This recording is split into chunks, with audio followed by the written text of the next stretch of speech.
Here we go. This is John Tomei Productions, Urban Media. I'm your host, John 2IG, and we're back again with my special guest, my big brother Jeff G. Gonna talk about gonna get on the topic of talking about new beginnings on a new journey. But first and foremost, I want to give a shout out to two young entrepreneurs, two of my closest friends, my young brothers, Corey Averton with C-Level Cannabis, and Mr. Rodney Daniels Jr. with Ramon Clothing. And those guys are doing a lot of great things. You know, their businesses are starting to flourish. You know, I'm going to put the links in the description box once we're done with our video. Be sure to all that's watching be able to be sure to check in the description box to follow their websites and all the great work that they're putting out. Congratulations to those brothers. And my special guest, Mr. Jeff G. Welcome back, bro. Welcome back. Yeah. We're doing it again. Yeah, we're doing it again, man. You know, like three the hard way, one down, two to go. That's right. Shoot, you know, how's things in the ATL, man? How you treating you down there? Everything's good, man. Everything's going as it should. You know, the good, the bad, and the ugly. You Absolutely. Know, but I roll with it regardless. You know, when you serve lemons, you make lemonade. Mm-hmm. Yes, sir. That's a good one, no doubt. You know what I'm saying? Somebody once said there's a quote, I can't remember where I heard it from, but it said something about life is a bowl of vegetables. You know, it can be nourishing, but you got to make sure you pick the right ones, or it could be sour, something along those lines. I can't remember exactly how. I can't remember exactly how. You know, I got it. Yeah, but yeah, man. You know, just like we spoke on the phone the other night, man. Talking about new beginnings. You know, I'm getting ready to go through a transition, as you well know. Taking the business to Nevada. You know, we're gonna do new things. You know, just looking to build a business. You know, we got as you know, the Hattie Harris story. You know, is possible. Going to be a feature film. You know, we're in the process of doing that. Good. In the process of building a team. You know, down there for the production, because I'm a bit of a dinosaur when it comes to technology, you know, and things. I'm still learning as I go, and you know, doing this for a couple of years now, man. It's been fun, but you know, I'm steady learning as I go. You know what I'm saying?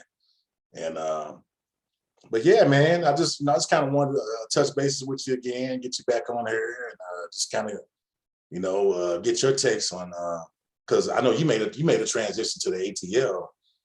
What, about 20 years ago or plus, 20 plus years ago? Yeah, pretty much. It seems like about 20. Jeez. Yeah, man, I did that, you know, jump right in. I jumped, as Steve Harper would say, I jumped.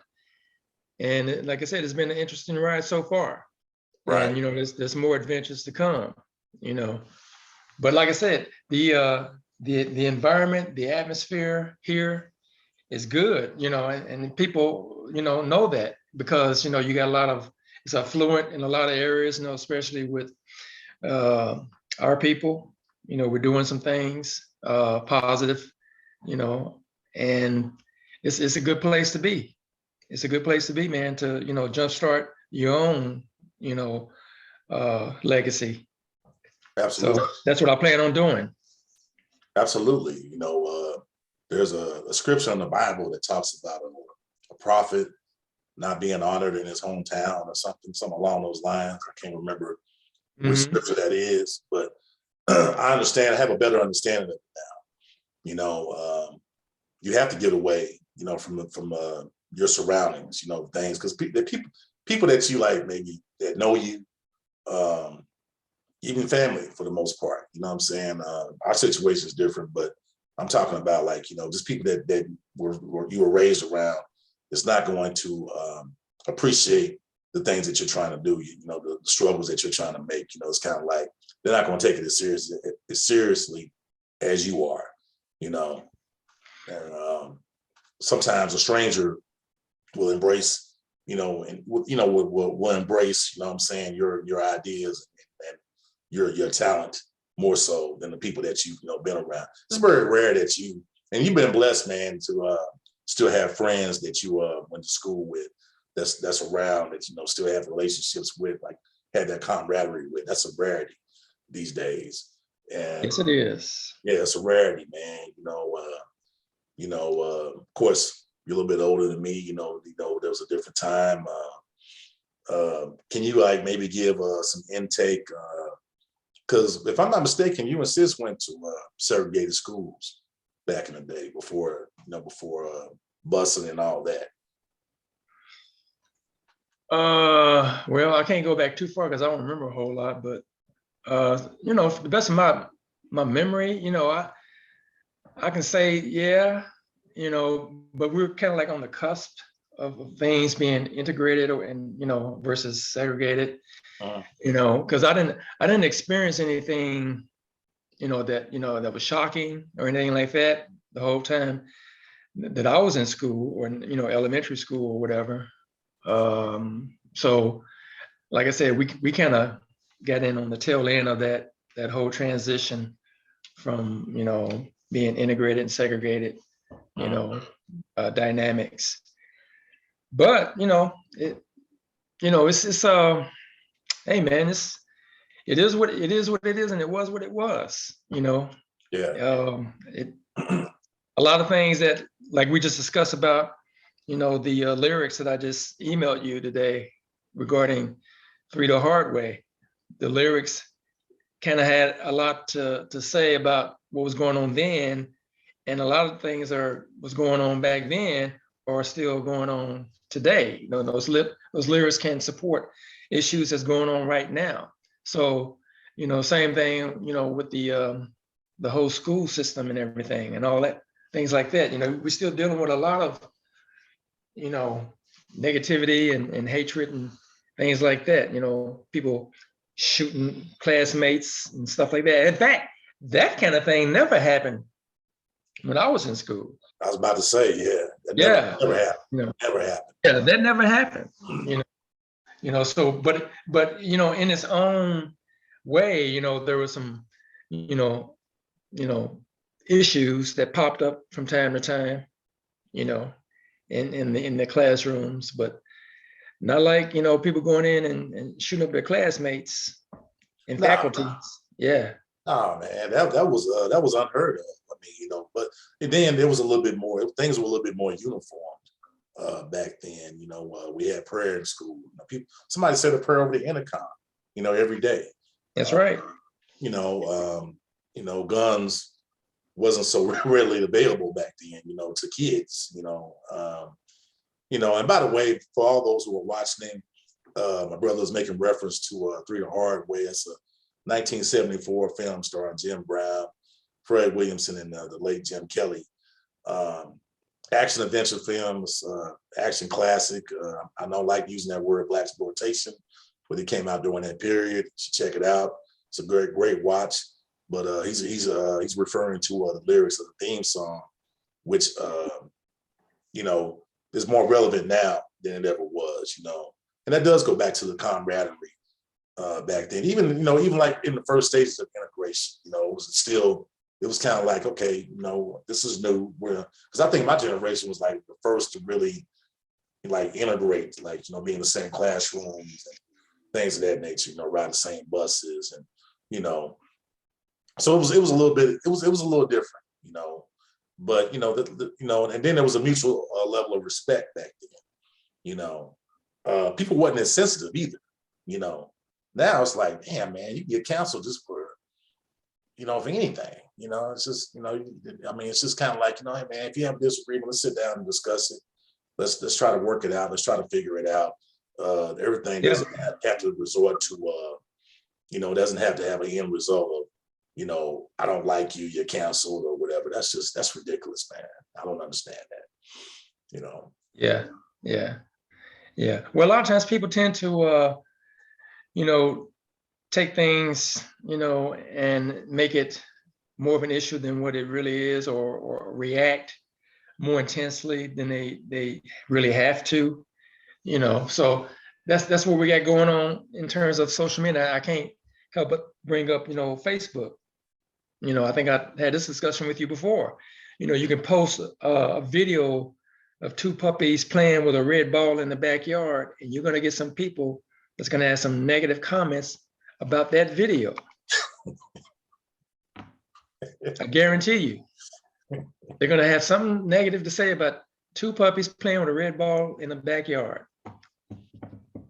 But, people are real brave, on the internet. They can talk a lot of talk and, put it out there, but they can be a whole different kind of person, one-on-one in person. It's a crazy dynamic, but it is what it is. Yeah, it's misery. It's misery, man.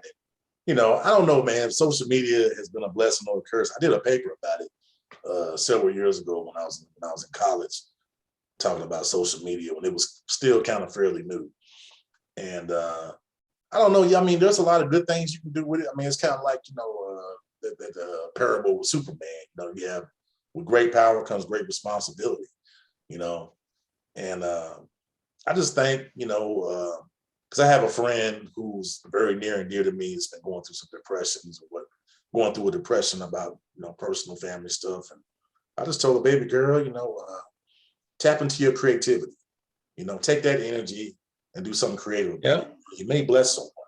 You never know who you're gonna bless or who you're gonna touch. You know what I'm saying? It might be another young lady that's going through the same thing that you're going through, or worse. Mm-hmm. And your creativity, whether it be singing, writing, art,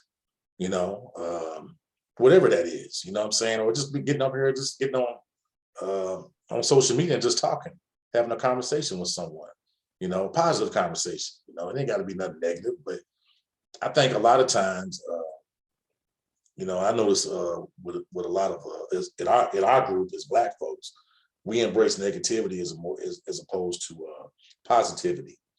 It's like, what kind of drama somebody got going on? Yeah. Like, that's not what it's about. It's not what it's about, man. You know what I'm saying? You're supposed to pay it forward. If you bless, you're supposed to bless someone else. You're supposed to pass that on. You know what I'm saying? I'm good. I got enough on my plate. Let me share this with you. You know what I'm saying? And then that's going to manifest, because one day we're going to be old. You know what I'm saying? Real. I mean, you never know. As mom would say, used to told me, you never know who's going to bring you a drink of water. You know what I'm saying? Yeah. You treat everybody right with a certain level of respect, because you don't know who's going to bring you, who you're going to need one day to bring you a drink of water. Mom said that. I never forgot it. Mm-hmm. Yeah. That's right. Yep. Yep. And the thing is, a lot of times, getting back about us, we tend to, when you compare, the different cultures and races, there's a difference. When you look at the Jewish community or the Asian community, they tend to have a really close-knit, relationship toward each other. They tend to really support each other in a lot of areas, and not say that there aren't any bad apples, in those areas, but our people, man, we can be our worst enemy. Yeah. The thing is, what's that saying? Keep your friends close, but keep your enemies closer. Yeah. That way you can really keep your eye on them. Yeah. Because they really don't have your best interest at heart, and sometimes that's your own kind, or a lot of times in your own household, in the same roof. Yeah. So yeah, I told this to a person I was having a conversation with the other day, and we was discussing an issue that took place, and I just told her, I said flat out, someone's opinion on me is none of my business. Uh-huh. I don't adhere to what you think I should be thinking or what I should be doing based on your opinion of me. You know, what matters most is my opinion of myself. Because at the end of the day, I got to answer to me. You know, I don't have to answer to no one else other than God, but I got to answer to me and what I do. And matter of fact, what I don't do, you know, is an issue. So yeah, we tend to do a number on ourselves, man. It's an ongoing process of trying to, you know, keep it, you know, strong. You know, back in the 70s, man, there was more unity with us, you know, with Black Power and everything like that. Uh-huh. But as time progressed, something changed. There was a disconnect along the way. Yeah. So, yeah. Yeah, there was a lot of different elements that came into play, man. I mean, at least from my point of view, being a child of the 70s, growing up, you know, as a teenager in the 80s, going into adulthood in the 80s, one of them was crack cocaine. Crack. Yeah. Yeah, one of them was crack cocaine, and then single motherhood, single families, you know, blossomed, grew during that time period. You and I grew up in two-parent household, you know, but we know some of our relatives did not, and seeing where they ended up, how their lives turned out. It's not to say that two-parent households is the absolute resolution, but you know, a child has a better chance of developing with a mom and a father. You know, there's a video, man, that came out a couple of weeks ago that I posted. Matter of fact, I posted on my Instagram page about these dads. Got a group of dads together, about 40 or 50 of them got together and started going to this high school because there was a lot of fights and stuff, altercations, gang stuff going on. So they just clicked up and went to the school. I forget what state it was in. I think it might have, I can't remember what state it was in. I'm not gonna lie. But it was a beautiful thing, man, because that just deaded everything, just killed all that. You see what I'm saying? Because kids respect a certain level of authority, you know? That's right. And that comes, I mean, no disrespect to the women, but you know, that comes from the men, you know what I'm saying? I remember when, man, I was telling, who was I talking to? I think I was talking to Uncle Marlon or Jill, one of them. I was talking to somebody, and around Christmas time, after my daughter was born, it was a year after my daughter was born, and Christmas time, I was late for Christmas dinner. I slept in. Babies keep you up at night. They do. They little like that. They just keep you up. They want to play and this, that, and the third. I think I might have worked a double or something. I can't remember, but I didn't show up for Christmas dinner, and Pop was pissed, man. He was mad. Was he? Oh man, he was so mad at me. He didn't hardly talk to me. He went in the room, started cleaning his guns. Cleaning the gun. Started wiping his guns and stuff, and just hint. Yeah, like you know, mom was like, you know, baby, I'm gonna go because it was after like 7:30. It was already dark outside. People had already come and gone. I was it was a wrap. So he did not play that. You know, if you gonna come to eat, you better show up on time. You know, and that's just a part of growing up in that type of structure. You know, having, you know, like, hey, this is why we do things over here. You don't step out of that. You know, there's a certain level of I can't think of the word right now, but you know, we just had things that we had to do. And some of my cousins, bless their heart, they didn't have that. They could just pop in whenever they want, just you know, grab a plate, leave. They ain't even stay and eat. So it was so late. Mom, so I didn't have time. I think you'd already came through. You and one of your lady friends had already come through, help mom clean up. And mom had saved me, you know, put some stuff in a bowl, some food in a bowl. Pop wouldn't say nothing to me. He was in there cleaning his guns out, racking his guns and stuff. You know, wouldn't say nothing, wouldn't even talk to me. I was like, man, Pop, you ain't gonna talk to me. So, you know, stayed away from him for about 2-3 weeks. You know, so you know, I told him, I said, I'm sorry, Pop. I'm sorry, man. I won't do that again. You know, I was like, boy, your family come through, your wife and your baby come through, and you can't even control this and that. So, you know, he always called our girlfriends wives for some reason. Yeah, he did that to me a lot of times. He said, "Your wife? What?" Like, no, man.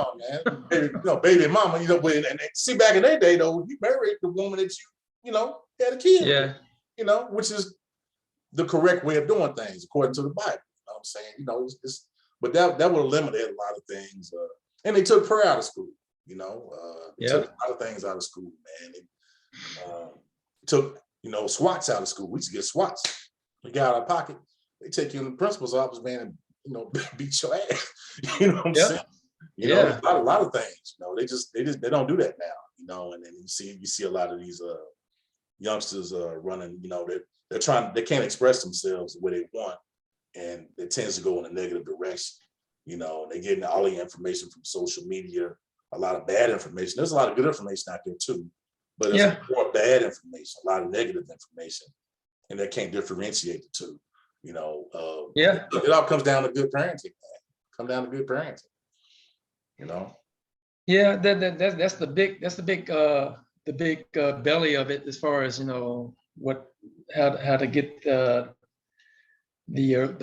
right seed planted. While I'm thinking about it, I don't know if you heard about the issues they've been having here in Atlanta with these kids selling water. You know, yeah, man, it's real. It's out of hand, really. You know, kids, you know, they're out, I guess, trying to make a buck. You know, they're not, you know, robbing folks or stealing or whatever. So, but the thing is, it's getting out of hand, because what they're doing, man, they're endangering not only their lives, but, you know, they're causing people in cars to, you know, have probable accidents because of them, because they don't care, man. They just walk right in front of a vehicle at a red light, and then the light turns green, and that person's ready to go.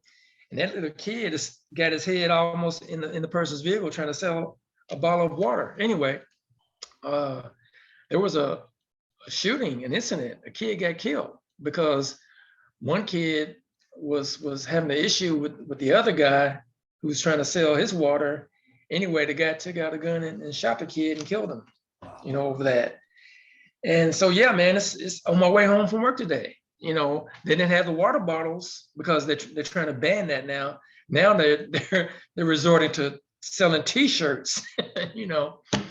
But yeah, man, it's like they got the right mindset as far as trying to have that entrepreneurial spirit, but they need some direction. And I think that's what the new elected mayor is gonna do. Well, that's what he says he's gonna do. It's part of his agenda, as far as what he's, you know, implementing in the near future to get those kids, you know, who really want to do something, you know, start a business and make money, you know, to get them away from that kind of, you know, environment, to be entrepreneurs and, you know, do it a better, safer way. So yeah, man, it's crazy. You know, when you're trying to do something good, there's still some negative undertones if it's not done tactfully and correctly, you know. So yeah, showing up late, man. He was cleaning his gun. He's giving you a hint. Hey, you know, correction and direction, man. That's what it's about. Like, I seen him. I mean, he had them all like laid out on the bed too, just, you know, just clean them out. You know, it's like, man, he was really pissed, you know. But it's that balance, you know what I'm saying? It's like, you know, mom's like, it's okay, baby. You know, come over here, you know what I'm saying? Mom's gonna always try to buddy rub, you know. But men ain't going for that, you know what I'm saying? There's a lot of things you can't get away with, you know, with men. And, you know, correction and direction, you know. Those kids, unfortunately, man, down in the ATL, what they need to do is like go to a local swap meet or something, or go to like a boys and girls club, you know, and sell their products. You know, they want to sell T-shirts or water or anything like that. Their way, because really that's illegal to be jaywalking in traffic like that, you know. Yeah, and not only that, like I said, it's dangerous, man, because like I said, and on top of that, they're on these doggone scooters, man. I don't know if they have that in Oklahoma, but man, they got these scooters where you can just hop on and just ride. And on the scooter, it clearly says no riding on the sidewalk. That's where you see the most of them at, on sidewalk. Yeah. Jetting in and off the sidewalk, onto the street, back on the sidewalk. Yeah. You know, it's just like, man, you guys are messing it up. You know, you're not doing what you supposed to be doing. So they're gonna take that away from you. Then you're gonna go back to, you know, walking or whatever means of of getting around town that you were doing before the scooters came into the picture, you know. So yeah, man, it's an interesting time. Yeah, you know, I'm happy that the kids have that entrepreneurial spirit because, you know, at least when I was coming up, we're taught to be builders, we're just taught to be workers, you know. So Yep. that's a great thing that they're doing. And in fact, I've embraced it. It's rubbed off on me, man, honestly. And you know, I know you're doing some things, you know, but you know, just correction and direction. That's what these kids are missing, man. You know, and I think you know, older cats like ourselves, you know, when we have these little, you know, these videos or just whatever we're able to do, produce and put out there, man. It's for the kids to benefit, the next generation to benefit, because you know, you know, those blessings continue on. You know, positive messages. They do. They do. They definitely continue on, man. But man, is my brother, is there anything else you want to add? Well, we got a few minutes left. You know, I just want to get on here and rap with you, man. Like I said, I'm going to be heading to Nevada here in the next few weeks. You know, I was definitely want to get on here and do another rap session with you. You know what I'm saying? You know, Yeah. want to get your thoughts and see how you're doing and anything you want to add. No, actually, no, I'm good, man. Just to kind of piggyback on what you said about what you're about to embark on, a new chapter, you know, a new direction, you know, new opportunities, you know, a lot of times new opportunities or just opportunities, period, you know, come with some other things like, you know, people trying to discourage you, or people are trying to tell you what you can't do and whatever, you know. Just embrace it, man, because it's something that you've been wanting to do for a long time, and now it's here. You know, your day has arrived. You know, so you know, I'm here. I got your back. You know, whenever you need something, I'm just a phone call away. But embrace the newness of it, and keep in mind there is going to be some you know, issues as well. You know, every place has issues. It doesn't matter where you're at, whether you're in Atlanta, Oklahoma, Nevada, you know, Canada, wherever. You know, issues do come up, and you got to face them and deal with them, or they're going to deal with you. But you know, it's all good. You know, if you have no challenge, you can never rise to success. You know, so that means you're doing something. If you being confronted with, you know, problems, you know, along the way toward your journey, that's going to make you, that's fine tuning your resilience and making you more tougher, you know, and embracing, you know, what's due you throughout the journey, because it's not just the destination, it's the journey itself that you can appreciate, you know, as well. I know I am. So. No doubt, man. Well said, bro. All right. Well, we're gonna wrap it up, folks. I guess, you know, like I said, man, I appreciate you, bro. Everything, you know, especially everything that I've been trying to put together these last few years, man. I mean, I couldn't have done without you, you know, no doubt. Definitely an integral, always been an integral part of my life, man. No doubt. You know, I love you. And you know what I'm saying? We're just getting started, man. We're just at the tip of the iceberg with this thing. You know what I'm saying? We're about to go out, we're about to skyrocket all the way to the stars, you know what I'm saying? All the way as far as it can go, you know. But new chapter, man. New chapter, you know what I'm saying? But we're gonna sign out, folks. Like I said, be sure to check the description box for the links of C-Level Cannabis and Ramon Clothing that will be in the description box. You all, thanks for listening. Oh, and also be sure to listen to our podcast, Johnson May Productions Urban Podcast. We got a new episode coming up tonight, and as soon as we get relocated, we'll have new episodes on that journey. So yeah, but thanks for stopping by, bro. We're gonna sign out. Glad to. Yeah, always, man. We're gonna do this again for sure. And, yeah, we'll do it when you get to Nevada and get, you know, settled. Yes, sir. We're doing Nevada podcast. Yes, sir. Yes, sir. Yes, sir. Well, all right, we're about to sign off. You guys have a blessed holiday. Thanks for watching. Thanks for listening. We'll see you next time. Take care.